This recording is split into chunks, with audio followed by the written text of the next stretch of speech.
vorlehnen. 2 kurze Meises. Die erste Meise heißt der Schelmenrauf und die zweite Meise heißt der Schelmer Säufer. Der Schelmenrauf. Schelm hat gehad a größen Rauf.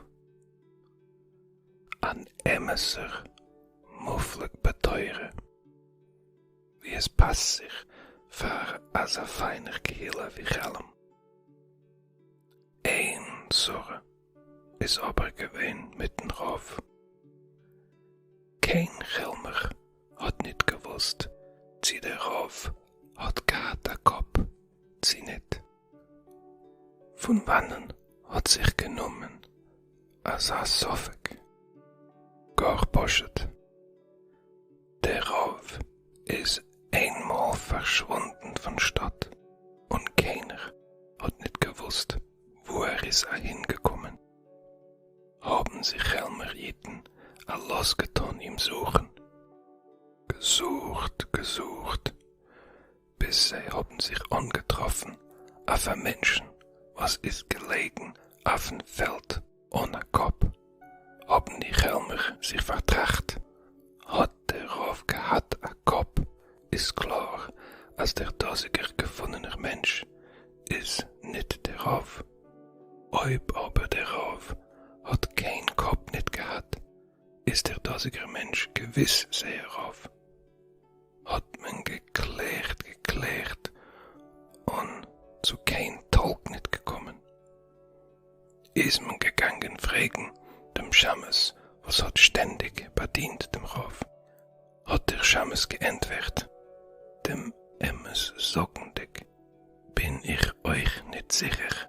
Sie Oliver Scholem hat gehad a Kopf, sie nicht. Ständig ist gewesen, eingewickelt in Talles, und ich hab bloß gekannt sehen, was ist gewesen niedriger von dem Talles. Seien die Schelmer gegangen, fragen dem Bäder. Sagt der Bäder, Emmes, ich hab dacke alle Erev-Schabbes geschmissen dem Reppen. Pflegt er aber liegen auf der oberster Bank, was ist voll mit a gedichter Barre, und ich pfleg sehen nur seine Fies. Seien die Schelmer weg zu der Rebbetzen.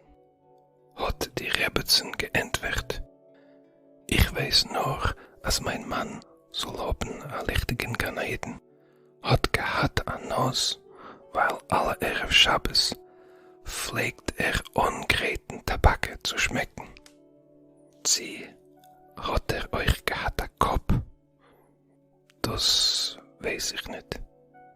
Und so, bis heutigen Tag, weißen nicht die Schelmer, sie sei Rauf hat gehad a Kopf, sie nicht. Der Schelmer Säufer. Schelm hat euch gehad a Säufer, und klug und gerotten ist gewesen, wie alle Schelmer Balabatim und Glakoitisch. Einmal hat man ihm getroffen schreiben a Brief mit Kiddisch Levonne Eusjes. Hat man ihm gefragt, für was schreibt ihr a selche Größe Eusjes? Hat der Säufer geantwortet, versteht ihr mich? Da schreib ich a Brief zu mein Vetter, und ist Leuerlechem taub auf beide Euren.